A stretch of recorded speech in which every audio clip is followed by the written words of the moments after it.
I mean, it was a tough road game, sell out. They've done a really good job here. Coach Gates has done a great job kind of reinvigorating the program, the fan base. They played an exciting style. People came to watch it. They were fortunate they couldn't make a three tonight. It certainly helped our defense out with them not being able to make shots. But I thought they didn't quit. They scrapped. They played hard. Give our guys a lot of credit because I thought we played hard for the majority of the game and, took care of the ball. Big point of emphasis coming in. Missouri's number one in the country in turnover rate on defense. So we had 11 turnovers in the game. And if you look like Mark Sears, Brandon Miller, 33 minutes plus, each. Almost played 70 minutes combined. Only had one turnover between the two of them. I think it was Brandon's there at the end of the first half. So our guys have been doing what we're asking them to do for the most part. I thought we could have done a little better job on the glass. So again, you got to give Missouri a ton of credit. Without Kobe Brown, they didn't really get killed on the glass as much as I thought we could have done to them. They got too many old boards there in the second half. But the way they play, you kind of got to play smaller.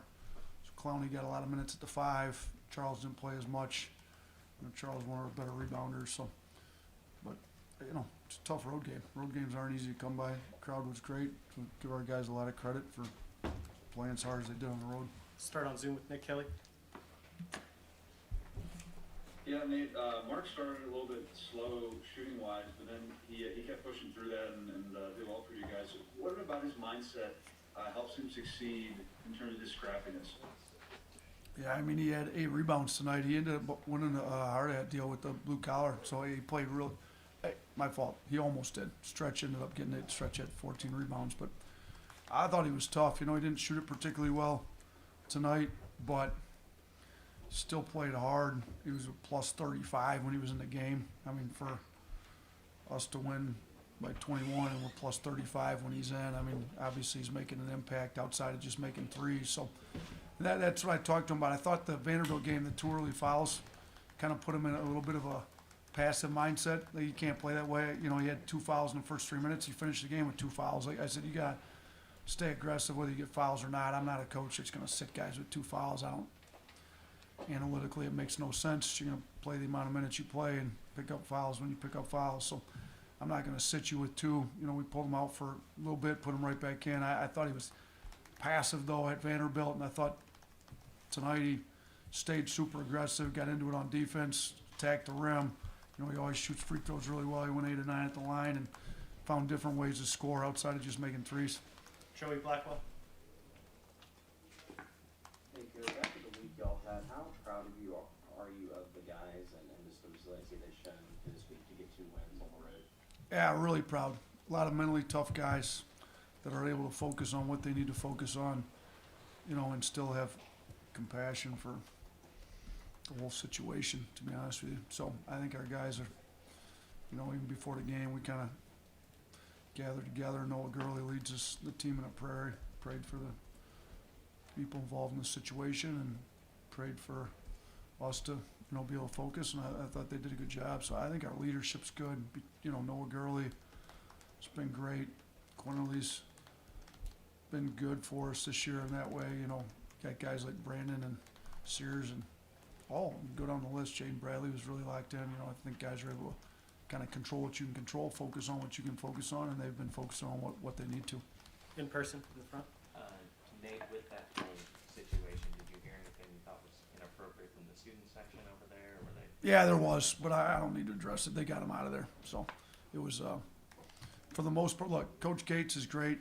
The administration here is great. Sometimes college students don't understand the severity of things, but for the most part, it was fine. Tony. Yeah, Nate, what did you see from, I know Clowney, obviously, he was able to do some damage with Kobe out of the game, but was this the best you've ever seen him in an Alabama uniform? Probably his best numbers at 17 and 14.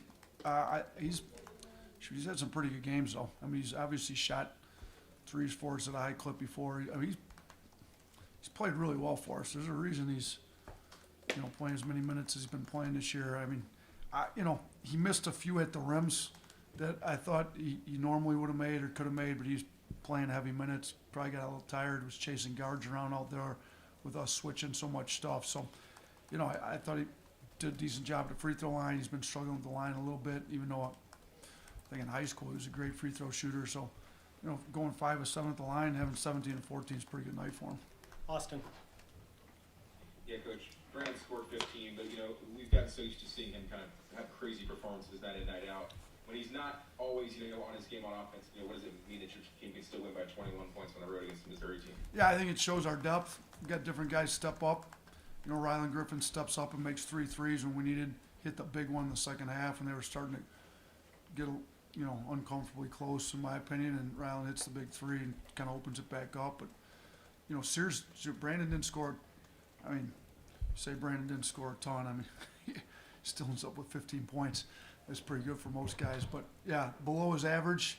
Sears doesn't shoot it well, and he's been shooting almost 40% on the year, and we still are able to score 85 points. So Quinterly, Rylan Griffin, Noah Clowney, we got different guys stepping up. Thought Jaden Bradley did a pretty good job, especially distributing the ball in the second half, finding guys. So we've got different guys stepping up on different nights. In person. Nate, before things got lopsided there, Isaiah Mosley was kind of doing some things to help fill in for Kobe's absent. This is the most he's played this season. What's your impression on what he could do in this league if he's able to kind of build on? Yeah, so we anticipate, once we heard Kobe wasn't going to play, we as a staff said, Mosley's going to try to really be super aggressive tonight. And we knew him, even before he got here. Our coaches had a pretty good feel on what he could do. He's an aggressive scorer with the way that the system's perfect for him. The floor spaced. He's a guy that can shoot it, go off the dribble. I think the more reps he gets, he didn't shoot it well from 3, but with the floor spaced the way they space it, he went 8 and 9 from 2. It's pretty impressive shooting, to be honest with you. So we didn't do a very good job. I did think we forced him into some tough threes, and he's a guy that's going to be aggressive. He's going to take some tough shots, but he can make tough shots too. So I don't see him in practice, but I know he's an aggressive player. So I think he can give them another scoring option outside of just Kobe, and they'll have to figure. They do a great job on offense here. At one point they were number 1 in the country in offensive efficiency, and they were ahead of us. And today, I don't know where it all stands now. But he's definitely another weapon. I'm sure they'll figure out how to use the 2 of those guys pretty well together. 2 more. Mason. Not only was this the first game where Rylan Griffin made 3 threes in a single game, he's also made 2 or more in 3 consecutive games. What is it like kind of seeing his play kind of progress and get more comfortable, especially during SEC play? He's a freshman that's coming along. He's getting more and more comfortable. We need him to get better on defense, but offensively, he's starting to get his confidence back. He really shot it well all summer, and I think he's figuring out where his shot's going to come. He's getting his feet set. He's spending time in the gym. I expect him to go in when he takes them and shoot. He was 3 of 6 tonight. So, if we can keep getting him 6-day looks, I think he can go 3 of 6, 3 of 7, 4 of 8 or something like that, because I think he can really shoot it. I think he's going to be good in our system moving forward too. Last one, Charlie. Yeah, Coach, we saw Namari get in the game. I know he only played about 5 minutes, but just how good was that, and how have you seen him kind of come along this week? You know what? I didn't anticipate him being able to play, but he practiced Thursday, and he looked decent. And we took the X-ray, sent it into the surgeon, got feedback. I think we made a decision. I think he practiced again Friday to see how it'd feel, and then we did the shoot around just to make sure everything was still good, and made a decision that he could play. I didn't anticipate him being great after being out as long as he did, but I wanted to get him some minutes. We got him a little bit. He wasn't supposed to be back for at least another week. So, to me, any minutes we can get him right now, he's going to play hard. He's going to be great on defense. He got the one layup. This was a decent game to get him going. We got out in transition a little bit, but I anticipate him getting back pretty quick. He's a hard-playing kid that is going to be great for us on defense. He makes open shots. He's going to be another guy where Sears or Brandon are struggling, he can make open shots, kind of like Rylan did for us tonight. Awesome. Thanks, Coach. All right, thanks.